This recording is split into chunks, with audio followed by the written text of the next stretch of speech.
Shalom, selamat pagi. Semoga kalian hari ini baik-baik saja ya. Udah sebelum kita mulai pelajaran, kita berdoa dulu. Berdoa kita mulai.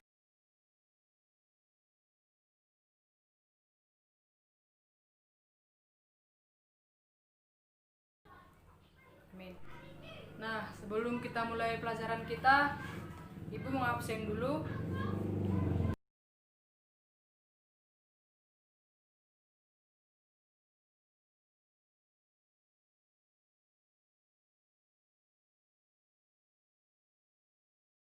Absen selesai.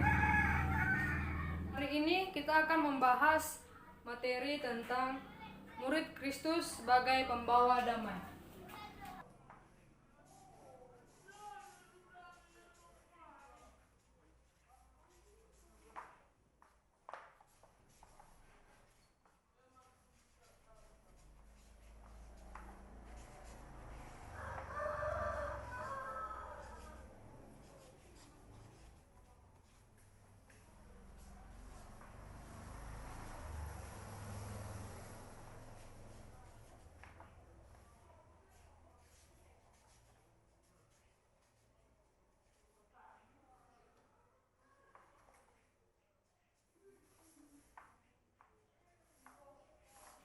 Yang dikatakan sebagai pembawa damai adalah seseorang yang bisa membawa diri dengan baik, menciptakan suasana menyenangkan, setidaknya tidak menimbulkan kerusuhan.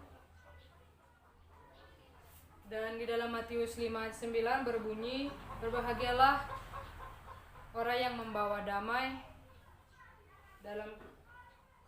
karena mereka akan disebut anak-anak Allah."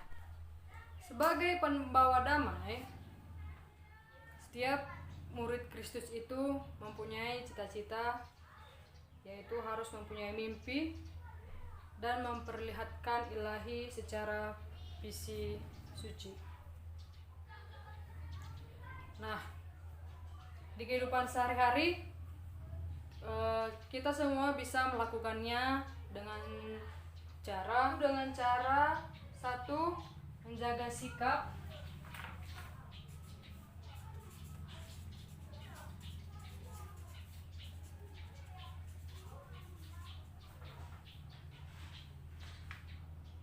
Perkataan dan tindakan.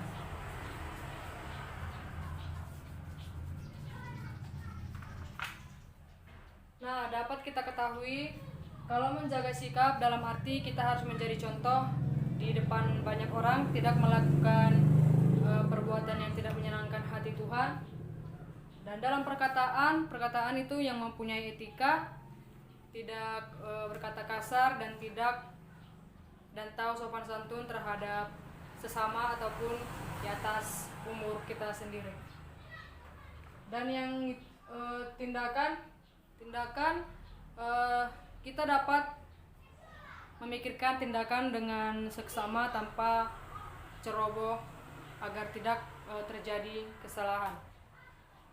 Dan yang kedua, sebagai murid Kristus, sebagai pembawa damai, mengupayakan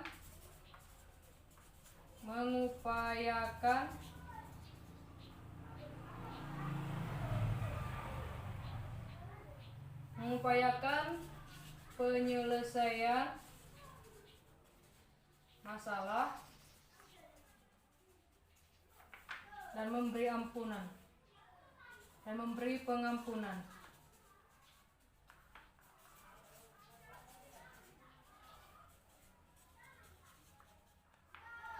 Nah, untuk yang nomor 2 ini, mengupayakan penyelesaian masalah dalam arti sebagai contoh murid Kristus pembawa damai, dia harus bisa menyelesaikan masalahnya sendiri dengan kepala dingin, tidak terburu-buru dan tidak ceroboh.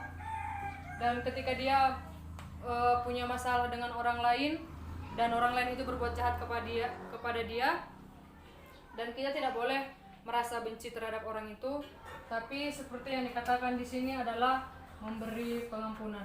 Dalam arti kita memaafkan kesalahannya dan tidak benci kepada dia. Karena sebagai anak Tuhan kita tidak bisa membenci orang yang membuat kita sakit hati, tapi kita harus memaafkan dengan cara memberi pengampunan dalam arti memaafkan kesalahan. Yang ketiga ada memberikan nasihat yang positif pada sesama.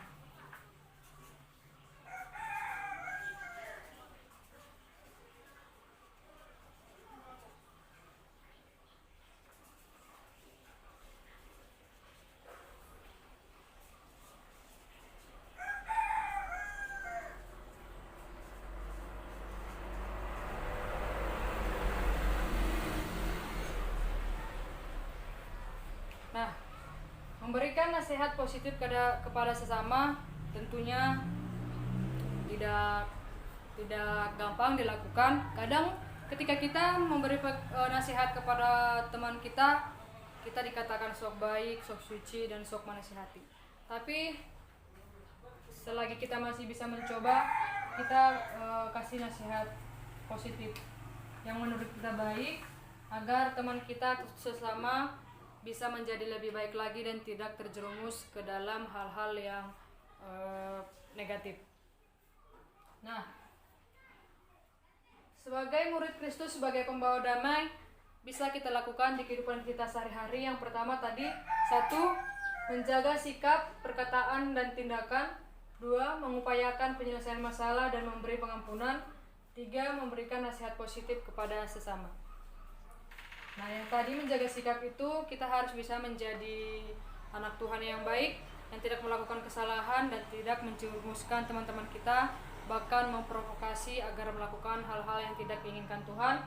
Dan tindakan yaitu tidak melakukan yang Tuhan tidak kehendaki, seperti memakai narkoba, masuk geng motor, mencuri, melakukan kriminal yang lain. Dan yang kedua, mengupayakan penyelesaian masalah.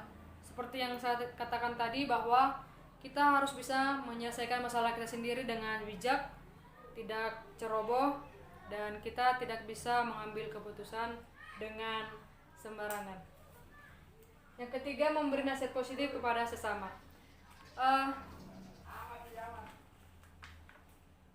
Sebagai umat Kristiani, kita diajarkan untuk saling mengasihi. Dan jika kita melihat sesama kita melakukan hal yang tidak diinginkan oleh Tuhan, kita bisa menasihatinya dengan baik.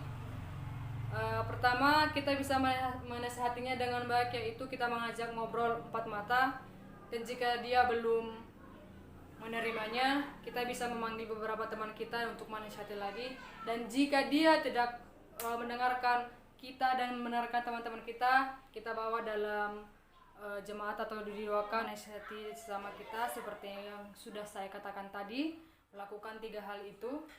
Nah, anak-anak, kalau kalian menasihati teman-teman kalian yang tidak baik, kalian harus melakukan 3 hal yang tadi. 3 hal yang tadi, bahwa yang pertama, kita bisa menasihati teman-teman kita dengan 4 mata. Kita bisa mengobrol, kita memberi masukan yang baik kepada dia. Dan jika dia tidak menerima masukan kita bisa melakukan hal yang kedua dengan mengajak teman-teman yang lain, dan ada beberapa orang di depan matanya, dan mengobrol untuk memberikan hal yang baik kepada dia.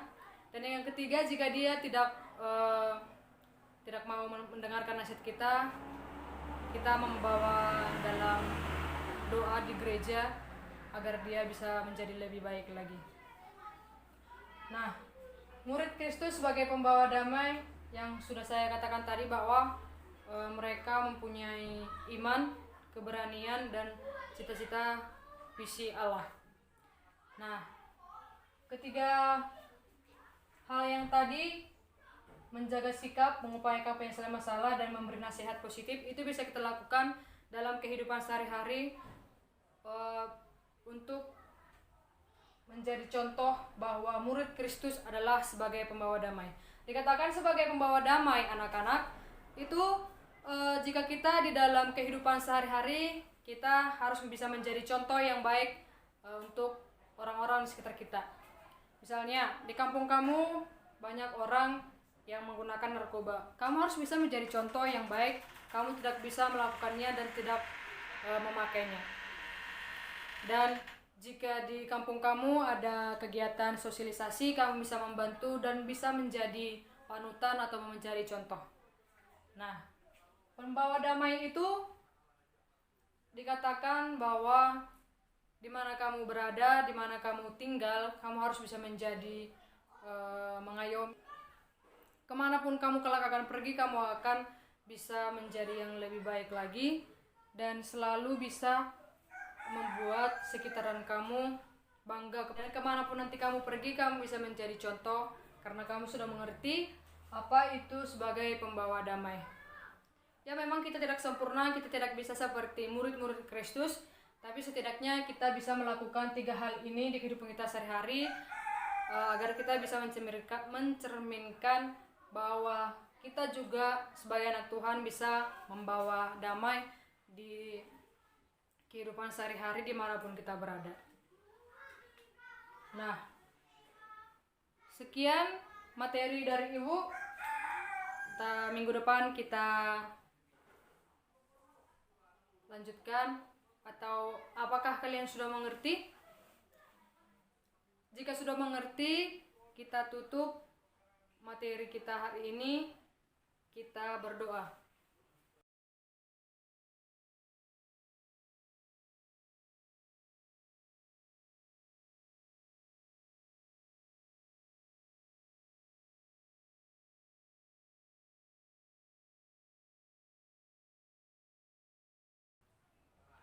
Amin. Sampai berjumpa di pertemuan berikutnya. Shalom.